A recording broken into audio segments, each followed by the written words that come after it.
Once again, here's your host, the voice of the Bulldogs, Scott Howard. Welcome back, Bulldogs Live with Georgia head coach Kirby Smart, and thank you for being here with us tonight. Georgia getting ready for UMass this weekend. It's a 12:45 kick at Sanford Stadium, and some housekeeping to take care of before we get started. Our friends from Country Financial are here tonight. Folks, let's give yourselves a hand and let folks know you're out there. We've also got some players in the audience tonight. London Humphreys, Dalen Everett, Ja'Cory Thomas. Where are you guys? I see a few of you. Where is everybody? All right. They're going to get up and give a dissertation tonight. They're going to talk. Each one of them is going to describe a football play, and they're going to be coaches tonight. They're all fired up to talk on the radio. All right. All right, so you guys get ready for that. It's coming. That's, of course, Coach Kirby Smart, and we'll be taking your questions tonight.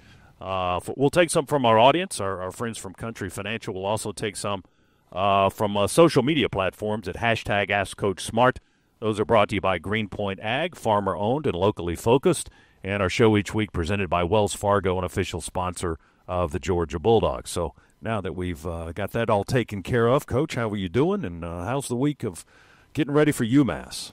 Well, it's been good. I was really pleased with our practices Monday and Tuesday especially, and the guys bought in. I thought we had one of our best Tuesdays of the year, which – I was like, man, this is awesome. We had to go inside because of the weather, but the pads popping, energy, good enthusiasm, got after it, and that's what you're looking for. Regardless of who your opponent is, we're trying to get better, and we're trying to get better each and every day. So I thought we did that well early in the week, and, it's not always that way sometimes. Sometimes, the guys don't realize how much they have to practice, even regardless of who the opponent is. And I got a lot of respect for UMass, and they lost their head coach. So, when you get a new head coach, sometimes you get new energy. Yeah, that's a tough thing to go through for any program and organization. And, you didn't – I don't really recall going back, several years that you used to have that occurrence during the season. The coaching dismissals would usually take place after the season. Right. But now with the recruiting situation and signing day in December and all of that, do you feel like that's why we're seeing more of these as we go along? Yeah, I think athletic directors want to get ahead. They want to be the first to hire their new head coach. So they look at it as if they don't hire a new head coach, they're going to miss out on a whole signing class. So everybody does it at different times, and they have their own rhyme and reason, and I don't know theirs. I don't know this is true. I did know their ex-coach, Don Brown. He used to be the defense coordinator at Michigan. He was a really good coach, and he hired a great staff. And I know the interim head coach, Shane, as well. He does a great job. Shane Montgomery, the offensive coordinator, is the interim, and he'll be here this weekend with his team. And Kirby, you guys have posted your score in the SEC. You go 6-2 in the league. You played the last game last Saturday, took care of Tennessee. What are your thoughts on how you performed in the league?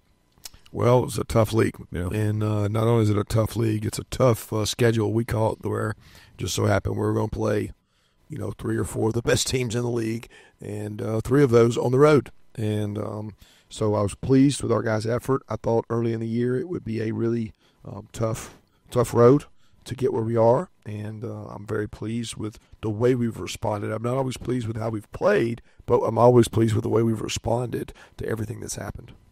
2 more games to go with UMass and then Georgia Tech next Friday, the Friday after Thanksgiving, and then postseason after that. So still a lot of football yet to play, and team looked good this week, getting ready for a non-conference game, and the attitude was good.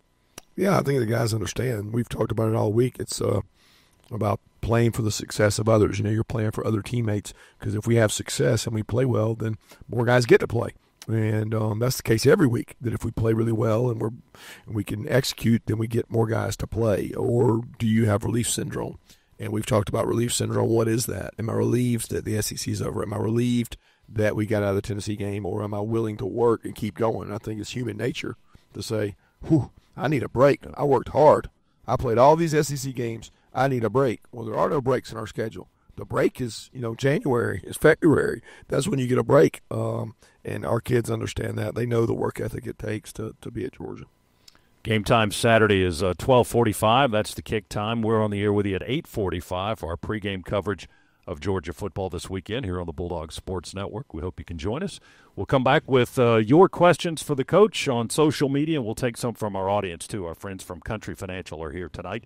So welcome to them, and we'll take a break. We'll come back for more Bulldogs Live with Coach Kirby Smart right after this timeout on the Bulldogs Sports Network. Once again, here's your host, the voice of the Bulldogs, Scott Howard. Welcome back to the show, Bulldogs Live with Coach Kirby Smart. We'll get to your questions for the coach in just a moment. Dog fans, make sure you check out the G Shop at GeorgiaDawgs.com for exclusive releases of Nike Game Day official apparel, just like the coaches wear. Visit GeorgiaDawgs.com and the G Shop today. Our program tonight, Bulldogs Live, presented each and every week by Wells Fargo. Wells Fargo, an official sponsor of the Georgia Bulldogs, and tonight's social media platform questions. And the hashtag AskCoachSmart brought to you by Greenpoint Ag, farmer-owned and locally focused. And let's grab one of those. Let's see, Byron in Madison, Georgia, sent in this one, Coach. He says, how sick was the atmosphere last Saturday against Tennessee? What did you guys think? Was incredible. I know the players loved it. It was great entertainment. I thought the fireworks, I know my 12-year-old son informed me after the game that the fireworks were awesome, that everybody loved them. I thought the lights going out even earlier in the game, before kickoff, they were going off and on. I mean, the crowd was amazing. The crowd affected Tennessee. It made it harder for them to snap the ball and execute, but I think it energized our players as well. When they turn the lights out, that doesn't cause any issues down there on the sidelines when you can't see for a few seconds? I think for a second you always think something messed up, and you're like, oh, this is part of the act, so you get used to it. But it seems like everywhere we've been on the road they do that, so we're kind of used to it because we've played in so many night games on the road. It's been a show. It was like entertainment at Texas and Alabama and Ole Miss. Dave in Atlanta, Georgia, says, I feel like the offense really started to click when Carson dove for first down. What are some other key momentum shifts in the game? Well, the tackle that our punter made was a huge momentum shift. That kept from 7 points from occurring on their punt return, and then we hold them to a field goal there. So that was a 4-point swing. I thought some of the momentum we got before the half, being able to get a field goal in there, almost a touchdown, that was big. And then a huge momentum swing was the stop our defense made coming out in the second half. So there was a lot of momentum swings in that game. It was that kind of game back and forth. Tony in Athens has a question about this week's game. He wants to know in general what you can tell us about the UMass football team, as he says, a team most of the Georgia fan base is unfamiliar with. Well, they play multiple quarterbacks. They roll 2 quarterbacks in, and that's usually the case when you have one get hurt because they lost their starting quarterback, so they're playing 2 quarterbacks to try to keep those guys healthy. Defensively, they slant, stunt, and move around a lot, which a lot of smaller teams do, trying to create issues and problems by moving a lot. They're well coached. They got a couple really good wideouts, and we're excited. What are some of the challenges trying to prepare for 2 different quarterbacks who do 2 sets of things? Well, one kid is a athlete runner, and they run design runs, so they have one more hat than you do in the run game. The other kid's a drop back passer and can throw a little bit, but he can run too. They just don't run as much with him. So some of it is who's in. You're trying to call the game every play, and you're having to watch the quarterback. You don't usually watch the quarterback because the quarterback is. So it's a little bit unique, and we've got a little bit of a game plan for each one. Is it basically the same as when Pumachan was the previous quarterback? I mean, they still run the same basic formations and basic plays, and they didn't change. He was more 50-50. I mean, he was more in the middle, and those other 2 guys are a little more slanted towards what their tendency is and what their strength is. That game will be at 12:45 Saturday afternoon. We hope you can make it to Sanford Stadium. Just 2 more home games to go in the regular season.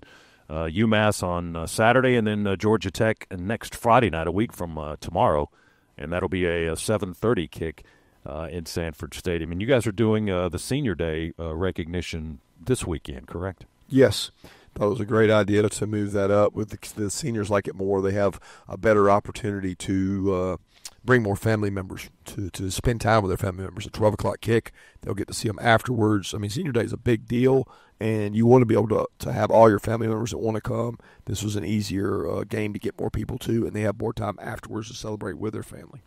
So make sure you get in the stadium early if you're coming to the game so you can be a part of that, the Senior Day festivities and pregame before Saturday against UMass. And, again, it's a 12:45 kick on Saturday. This is Bulldogs Live with Georgia head coach Kirby Smart. We're taking your questions on social media. Hashtag AskCoachSmart is how you get them to us. And we'll take some from the audience, too, if our friends from Country Financial here have any questions along the way. We'll step aside for just a moment, take another break, and back for more of Bulldogs Live with Coach Kirby Smart right after this on the Bulldogs Sports Network. Once again, here's your host, the voice of the Bulldogs, Scott Howard. Thanks for tuning in tonight. Bulldogs Live with Coach Kirby Smart, and the Georgia Bulldogs basketball team will play twice in the Bahamas this weekend. The 5-0 Bulldogs will face a pair of top 20 teams, Marquette on Saturday and St. John's on Sunday on Paradise Island in the Bahamas. The Dogs return home to face the Jacksonville Dolphins on Saturday, November 30th, and then Notre Dame in the SEC-ACC Challenge on December 3rd. Both of those games will take place in Stegman Coliseum. Tickets are available at georgiadogs.com for Bulldogs basketball. So we've got a full house here tonight. Our friends from Country Financial are in the building, and Coach, you're on one side taking pictures, and we got London Humphreys and Dalen Everett and Ja'Cory Thomas on the other side taking photos, and people had food, had dinner beforehand. It's a party tonight. It's a party, that's right. Got to enjoy it. It's festive. Did you guys do anything before dinner? Any seeing the sights downtown or anything? I know some of the groups come in here and they kind of have a pre-party before they come in here. They could have done yoga with Dalen in London, and then they would have loved that. Ja'Cory's a big fan of yoga. You'll do something for us? We are live on streaming on Facebook, so we do have a camera in here. He can teach yoga. He's only done like 50 sessions, so. All right, taking your questions on social media, hashtag AskCoachSmart. They're brought to you by Greenpoint Ag, farmer-owned and locally focused. And Bulldogs Live, presented each week by Wells Fargo, an official sponsor of the Georgia Bulldogs.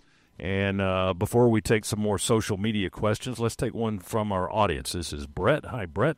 Welcome to the show. Go ahead with your question. Appreciate it, and go Dogs. So, Kirby, just a question here. Obviously, with the faked injuries and stuff coming up here lately, what's your thoughts on players potentially, if they go down, having to sit out an entire series until a change of possession, and then possibly if it happens to be a situation where you can buy a player back in using a timeout? Has that been discussed that you know of at all, and is that something that you think you would be for? Yeah, it's interesting you bring it up. I'm on the rules committee, so I have to go to Indianapolis for 2 days, 48 hours every year, and that's been on the docket. That's been a conversation every year about the faking injuries and feigning injuries. And I tell you, it's a sensitive topic because we almost had that passed that if a guy got injured, he had to sit out the rest of that drive. And I don't know that I philosophically agree with that. Do I think that would curtail it and stop it? It probably would. But it also would adversely affect someone who has a kid get the breath knocked out of him. And they have a 17-play drive. Like the other night we had a 17 or 18-play drive. And if a guy gets the breath knocked out of him, he should be able to come back in the game because that's football. And you put a substitute in and he should be able to come back in. He shouldn't have to sit out for 17 plays because he got the breath knocked out of him. But it would discourage people from doing it. But we had Michael Williams, I think the very first play of the second half, he got hit in the stomach or something, and he was hurting. And he was like trying to decide whether to stay in or go out. I'm like, go down. Just go down so we can check on you. And he went down, and he came out, and then he came back in, and he played, and it's a tough situation. I mean, it should monitor itself because coaches should not do it. You know what I mean? And it's unfortunate that it's gotten to the point. Because when you didn't have people going fast, you didn't have people faking injuries. And I really don't philosophically think football was meant to be played fast.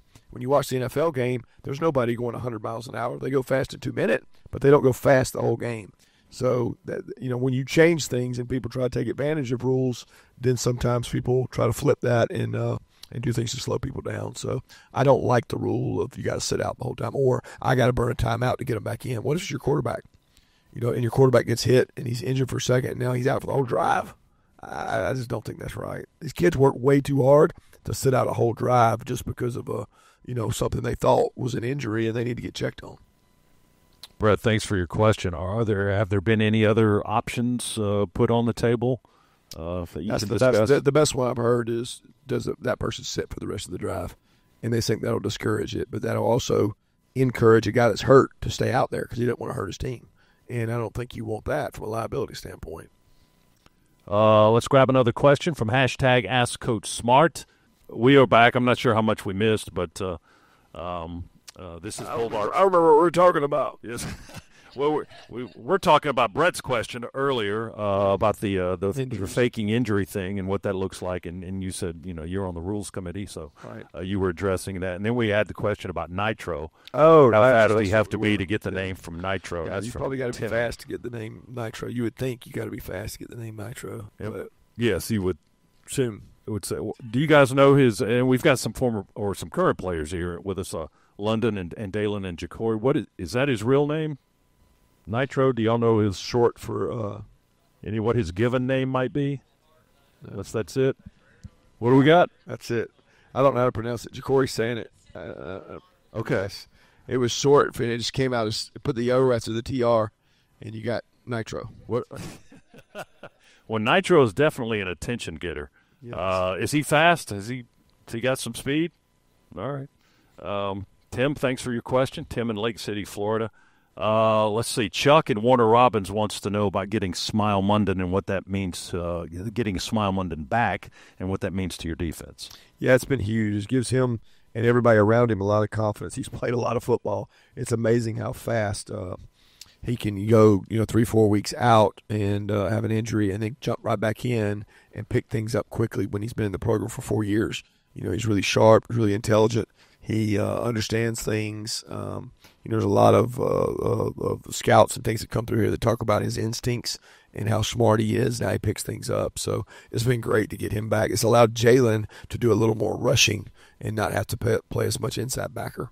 How much do those the seniors on the team, guys that have been here for a while, how much do they pass their knowledge and advice down to the younger guys that are trying to kind of get a foothold in things? Yeah, I think they do a great job. They got it from somebody else. He was here with the likes of Kobe and all those guys, so he knows what it takes to be successful. He also knows what it takes to pass it down and set an example for the other guys.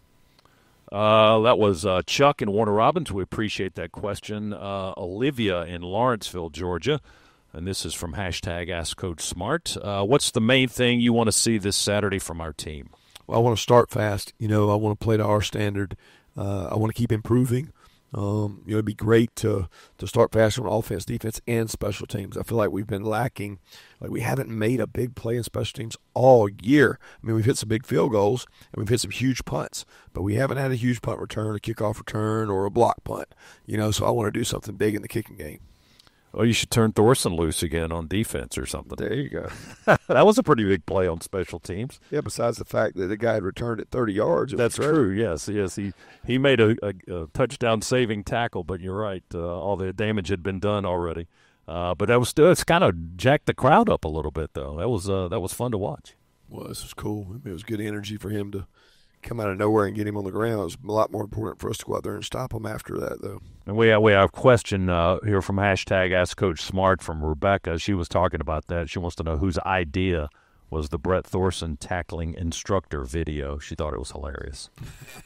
Well, I have to say we kind of it was a compilation of a couple different people talking to and wanting to use that as a funny video. We didn't know what to do with it, and then I said, you know what we can do with it? We can make it a tackling demonstration because we got some guys that need to learn how to tackle. We missed enough that we can use him to highlight that, and then it just went from there, and it got bigger and bigger and bigger to the point where he wanted to come down barefoot like he was Crocodile Dundee or something, and the legend grew. He's pretty good at the ad lib. I don't think he wrote a script for that, but he does a good job handling that situation. Oh, he probably wrote a script for it. He knew he was being videoed, let me assure you. Okay, gotcha. All right, Rebecca, thanks for that question. Rebecca in Marietta, Georgia. We appreciate you. You can send those in anytime during the week. Hashtag Ask Coach Smart, and we could use your question here on the show. Those questions are brought to you by Greenpoint Ag, farmer-owned and locally focused. We can take a break now, so let's do that. We'll step aside for just a moment. We'll come back, we'll catch up a little bit, and continue with Bulldogs Live here on the Georgia Bulldogs Sports Network. Once again, here's your host, the voice of the Bulldogs, Scott Howard. All right, back here with Coach Kirby Smart, Bulldogs Live, and taking your questions. And Georgia fans, if you want to do an NIL deal with a dog, you can go to georgiadogs.com/NIL and connect with a student athlete on a sponsorship, a commercial, an appearance, an autograph session, and more. And we want to welcome our friends from Country Financial as our audience tonight, and also some current players in the audience with our friends from Country Financial, London Humphreys, Dalen Everett, and Ja'Cory Thomas. Good to see you guys here in the building and on the show tonight.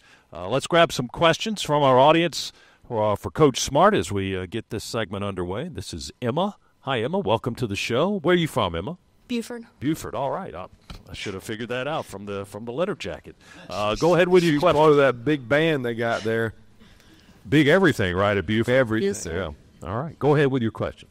So with all of the distractions today, how do you keep the guys motivated and playing to the Georgia standard? And what leadership qualities do you look for in players to help drive that standard? Well, that's just it. I think the standard is the standard, and the players within the organization, they have to drive it. You know, like it'll wear me out if I'm trying to do it by myself. And we got great leaders on this team, and there's been like a great example set by the ex-players. And most of the kids grow up seeing the leaders push people, and they're more comfortable doing it. So it's awesome to have kind of a history or a bar that's set, and guys have to try to live up to that bar. And it takes the pressure off the coaches. But we got a tremendous staff. We got outside staff that helps with sports psychology. Then we've got training staff. We got player development staff. So there's so many people that have relationships with our guys that it doesn't all fall on the coaches. I appreciate the question, though. Thank you, Emma. How much has the size of the football staff changed since your playing days here? Oh, a lot. I mean, I don't even remember. I mean, I feel like our staff was the coaches and the GAs, and that was it. Yeah. That's all you had. And now it's just humongous. And that's evidenced by the building that we're in, and all the facilities that go with it, and there's a lot to add to it. Because of the growth of the football staff, but it's the engine that drives the train. It is. I mean, and these guys got great demands on them. I mean, these three young men tonight that are here, they got academic requirements, they have appointments, and the average student from 2 to 6 is sitting at home. Okay, they go to class all morning. They spend 2 to 6 with us. Then they've got to go to study hall, or they got to go do their academic sessions, and that's not easy. I mean, they spend a tremendous amount of time on football.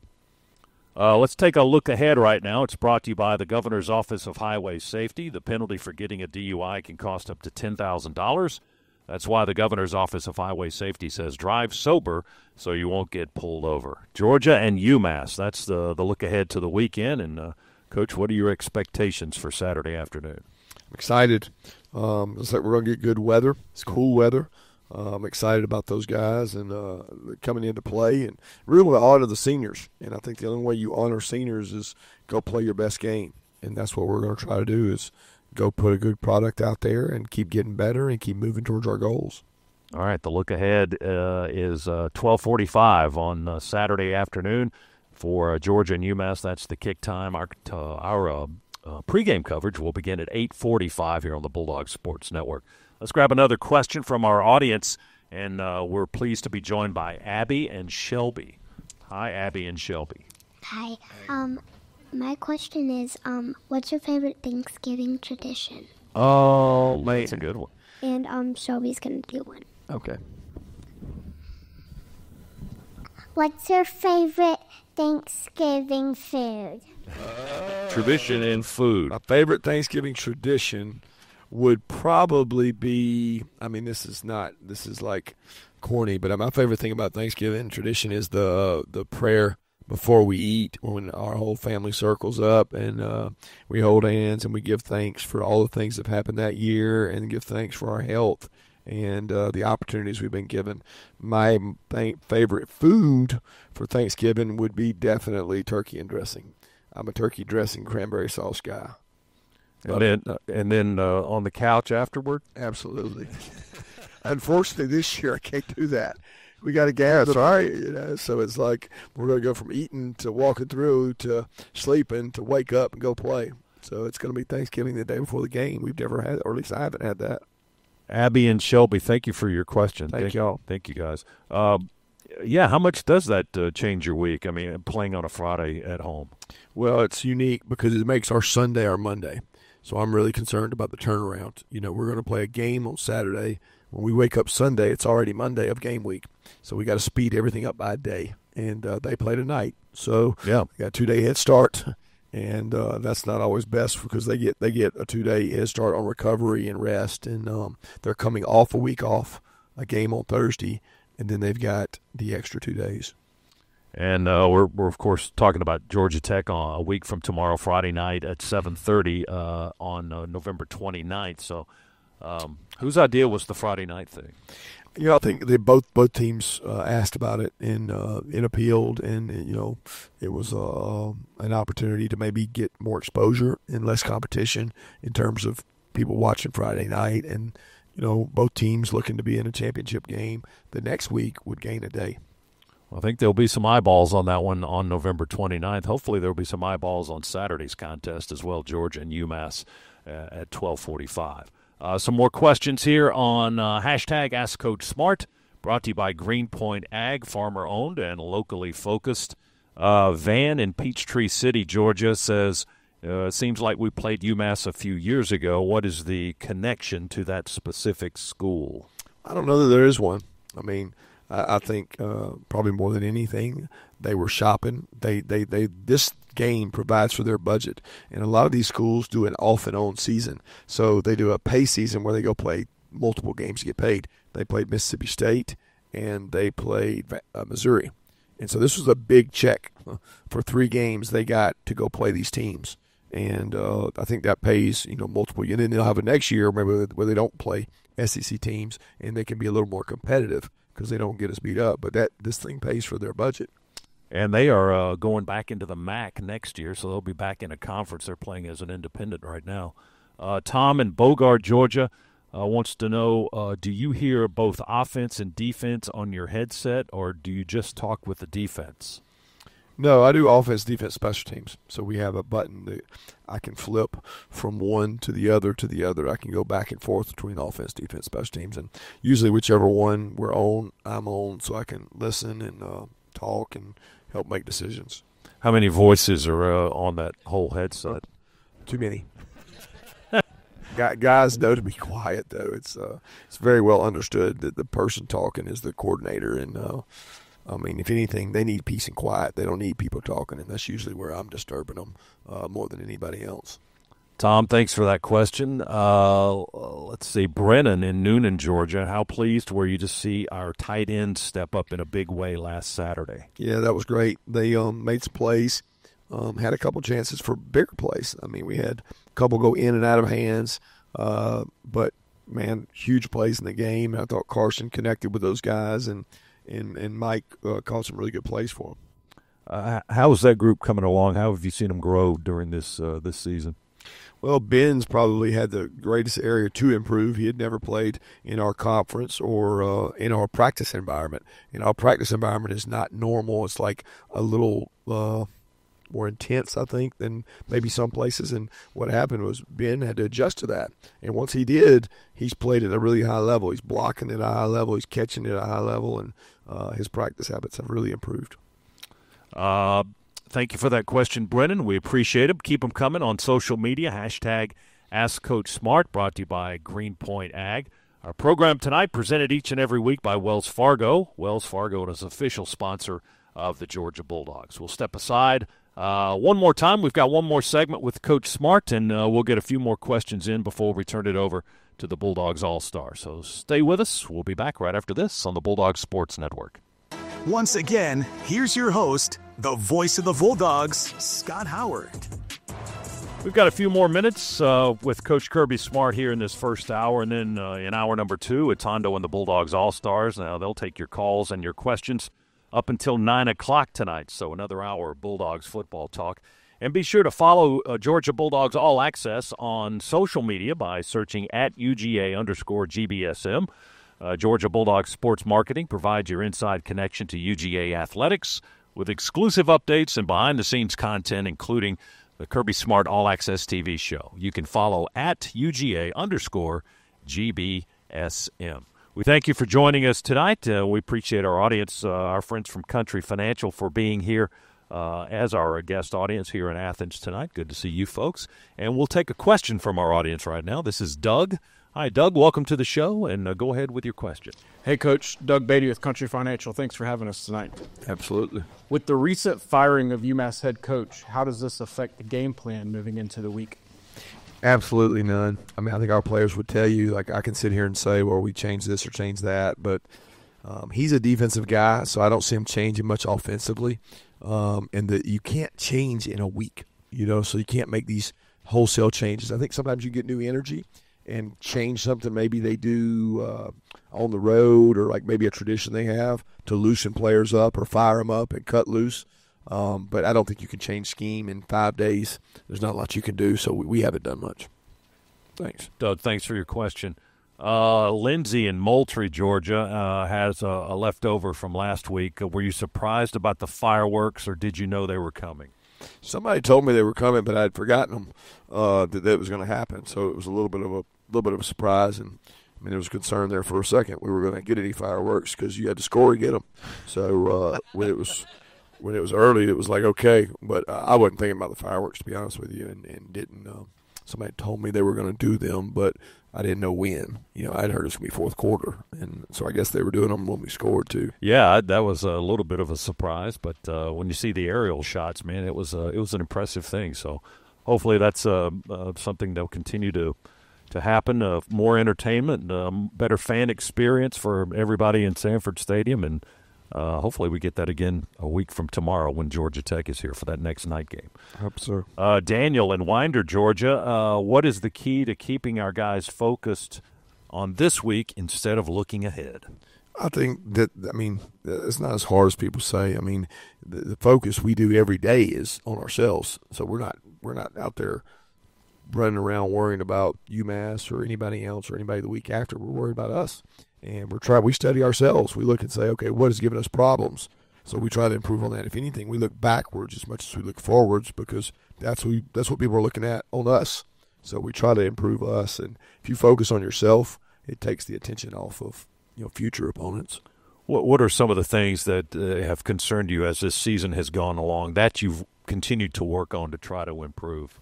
Well, turnovers on defense. Creating them. We've taken 10-15% of our practice time and just dedicated it to stripping the ball out and creating turnovers, trying to create habits, muscle memory that will reoccur in a game.